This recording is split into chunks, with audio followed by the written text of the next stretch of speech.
പറഞ്ഞുകൊണ്ട് എന്നെ അറിയാവുന്ന എൻ്റെ പിന്നെ ഞാൻ ഒന്നിച്ച് പ്രവർത്തിച്ചിട്ടുള്ള എൻ്റെ കൂടെ പ്രവർത്തിച്ചിട്ടുള്ള എൻ്റെ ഇടതുപക്ഷ പ്രവർത്തകർ പോലും ഇതിനെ കാണുന്നത് എങ്ങനെയാണെന്നുള്ളത് അതാണ് എന്നെ ഭയപ്പെടുത്തുന്ന ഒരു കാര്യം. കാരണം ഇത് ഇടതുപക്ഷം ത്തിലെ സഖാക്കൾ, സാംസ്കാരിക രംഗത്തുള്ള സഖാക്കൾ സംഘടിപ്പിച്ച ഒരു പരിപാടി ആയിട്ട് പോലും അത് എൻ്റെ കൂട്ടുകാർ എനിക്ക് അയച്ച ചില വോയിസ് മെസ്സേജുകളുണ്ട്.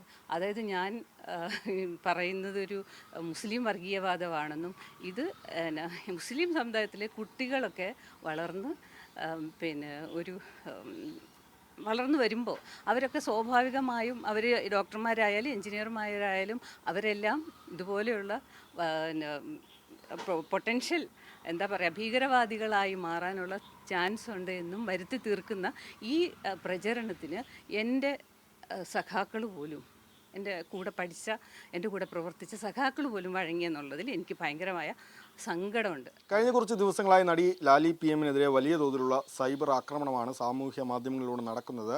പ്രത്യേകിച്ച് കുറച്ച് ദിവസങ്ങൾക്ക് മുൻപ് അവർ പങ്കെടുത്തൊരു പരിപാടിയിൽ നടത്തിയ ചില പ്രസംഗങ്ങളുടെ പേരിൽ ആ വീഡിയോ ഒക്കെ എഡിറ്റ് ചെയ്തുമൊക്കെ വലിയ തോതിലുള്ള ആക്രമണം നടക്കുന്നുണ്ട്. നടി ലാലി നമുക്കിപ്പം ചേരുന്നുണ്ട്.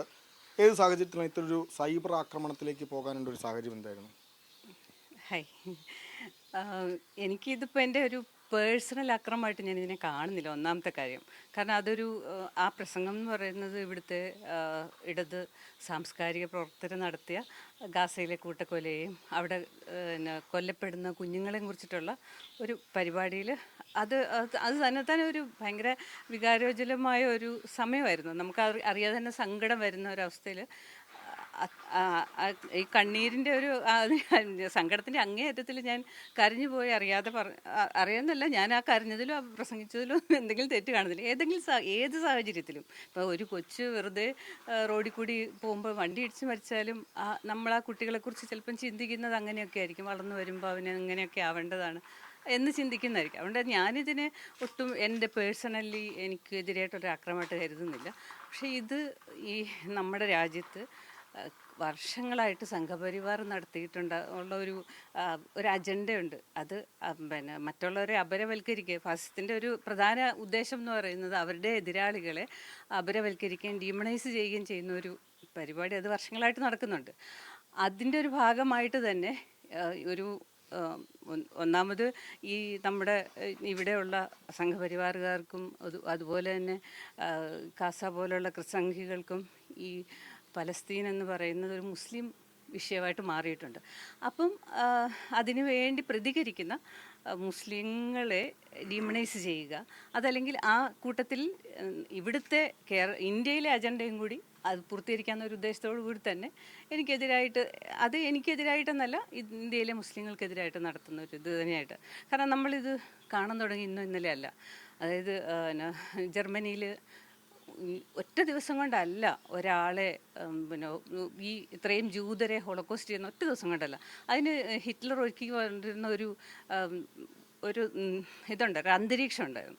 അതെങ്ങനെയാണെന്ന് വെച്ചാൽ അത് ജൂതരെ സ്ഥിരമായിട്ട് അവരെ ഡീമണൈസ് ചെയ്യുക, അവർക്കെതിരെ എന്താ പറയുക, പിന്നെ അപകടകരമായ രീതിയിൽ അവർക്കെതിരെ നുണപ്രചരണങ്ങൾ ഉണ്ടാകുക.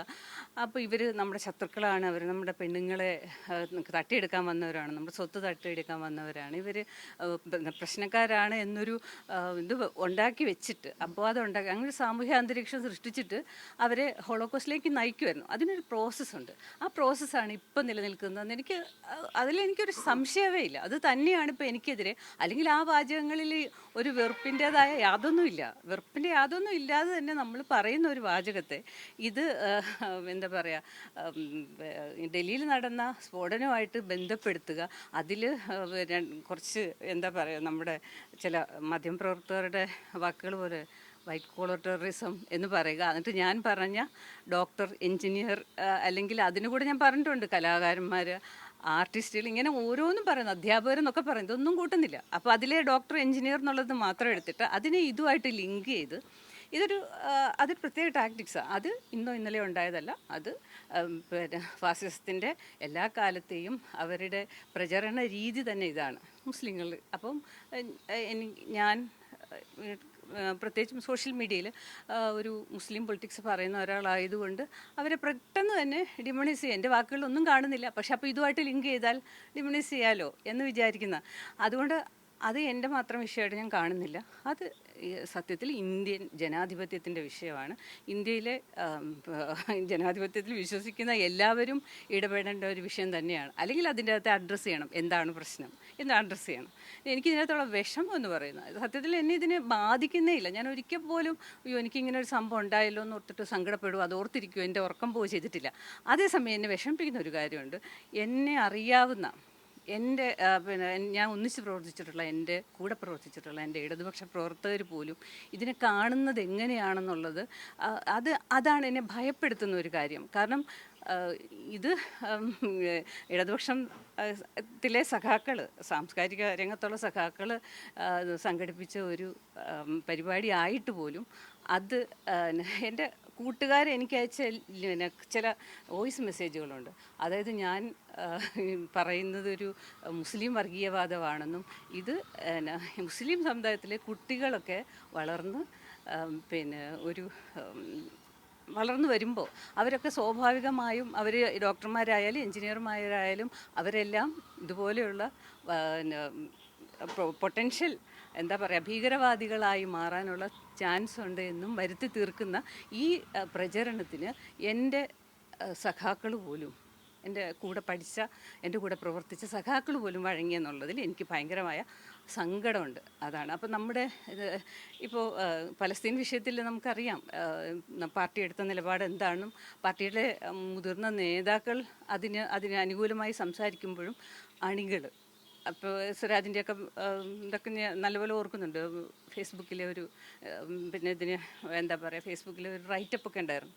അതിനെയൊക്കെ അത്രയും പോസിറ്റീവായിട്ടുള്ള ആ റൈറ്റപ്പുകളൊക്കെ ഉണ്ടായിരിക്കെ തന്നെ അതിൻ്റെ അണികൾ ഈ വിഷയത്തെ എങ്ങനെയാണ് കാണുന്നത് എന്നോർക്കുമ്പം എനിക്ക് നല്ല വിഷമമുണ്ട്. അതേ ഉള്ളൂ, അല്ലാതെ ഇതെന്നെ പേഴ്സണലായിട്ട് ബാധിച്ചിട്ടേ ഇല്ല. അതായത് ഈ സംഘപരിവാറിനെതിരെ നിരന്തരമായി ഫേസ്ബുക്കിലൂടെയൊക്കെ എഴുതുന്നയാളാണ്. അപ്പോൾ അവരുടെ വാട്സപ്പ് ഗ്രൂപ്പുകളിലൊക്കെ വലിയ തോതിൽ ഈ വീഡിയോ, ഇപ്പോൾ എഡിറ്റ് ചെയ്ത വീഡിയോ പ്രചരിക്കുന്നുണ്ട്. അപ്പോൾ ഇത്തരത്തിലൊരു സൈബർ ആക്രമണം ഉണ്ടാകുമ്പോൾ കൂടെ നിൽക്കുമെന്ന് കരുതിയവർ കൂടെ നിന്നില്ല എന്നാണോ?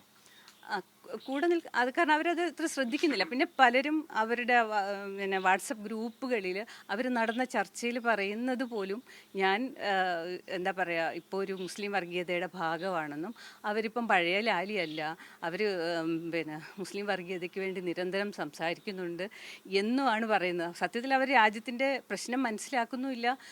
അവർ വെറുപ്പ് പിന്നെ മുസ്ലിങ്ങൾ, ഇപ്പോൾ മുസ്ലിങ്ങൾ, അത് കഴിഞ്ഞ് മറ്റുള്ളവർ വന്നോളും പതുക്കെ. അപ്പോൾ ഈ മുസ്ലിങ്ങൾക്കെതിരെ ഈ വെറുപ്പ് പ്രചരിപ്പിക്കുമ്പോൾ അവരതിനെ എങ്ങനെയാണ് നേരിടുന്നെന്നുള്ളത്. കാരണം അവരൊരിക്കലും അതിനെ ഒന്ന് എതിർത്ത് അപ്പോൾ ഞാൻ ഭയങ്കര ദേഷ്യത്തിച്ചു. നിങ്ങൾക്ക് അപ്പോൾ ഒന്നും പറയാനുണ്ടായിരുന്നില്ലേ എന്ന് ഞാൻ ഫോണിൽ ചോദിക്കുന്നുണ്ട് അവരോട്. അവർക്കൊന്നും പറയാനില്ല. ലാലി കുറച്ചും കൂടി മനസ്സിലാക്കണം എന്തിനാണ് ഇങ്ങനെ വർഗീയവാദികൾക്ക് വേണ്ടി സംസാരിക്കുന്നത് എന്ന മട്ടിൽ എന്നോട് പറയുകയാണ് ചെയ്യുന്നത്. അത് എനിക്ക് എല്ലാവരുടെയും കാര്യം എനിക്കറിയില്ല, എനിക്ക് അനുകൂലമായിട്ട് ആരെങ്കിലും സംസാരിക്കുന്നുണ്ടോ എന്നറിയില്ല. എനിക്ക് കിട്ടിയ ഫീഡ്ബാക്കുകൾ പലതും പല വാട്സപ്പ് ഗ്രൂപ്പുകളിലും എനിക്കെതിരെ ശക്തമായിട്ട് ഇങ്ങനെ ഈ രീതിയിൽ ഞാൻ എന്തോ വർഗീയതയ്ക്ക് കൂട്ടുപിടിക്കുകയാണ് എന്നുള്ള അർത്ഥത്തിൽ സംസാരിക്കുന്നതാണ് ഞാൻ കാണുന്നത്. എത്ര സൈബർ ആക്രമണം ഉണ്ടായാലും പറയാനുള്ളത് പറയും, എഴുതാനുള്ളത് എഴുതും എന്ന് തന്നെയാണ്. അത് ഉറപ്പായിട്ടും അങ്ങനെ ഉണ്ടാവുള്ളൂ. എനിക്കറിയില്ല എന്തായിരിക്കും എൻ്റെ ഭാവിയെന്നോ അല്ലെങ്കിൽ രാജ്യത്തിൻ്റെ ഭാവിയെന്നോ എനിക്കറിയില്ല. പക്ഷേ ഒരു പൊതുവായ ഒരു ഇതിന് വേണ്ടി ഞാൻ എന്താണെങ്കിലും അത് എഴുതാതിരിക്കില്ല. കാരണം അതെനിക്ക് പറ്റില്ല. കാരണം അത് ഇന്നും ഇന്നലെ തുടങ്ങിയതല്ല. ഇപ്പോൾ നിങ്ങൾ പോലും എന്നെ വിശേഷിപ്പിക്കുന്ന സിനിമാ നടി, അതിന് മുമ്പായിട്ടും എത്രയോ വർഷങ്ങളായിട്ട് എൻ്റെ ഈ ഒരു ചരിത്രമുണ്ട്. ഞാൻ പ്രതികരിക്കുക തന്നെ അറിയും. അതിലെനിക്ക് സംശയമൊന്നുമില്ല കാര്യത്തിൽ.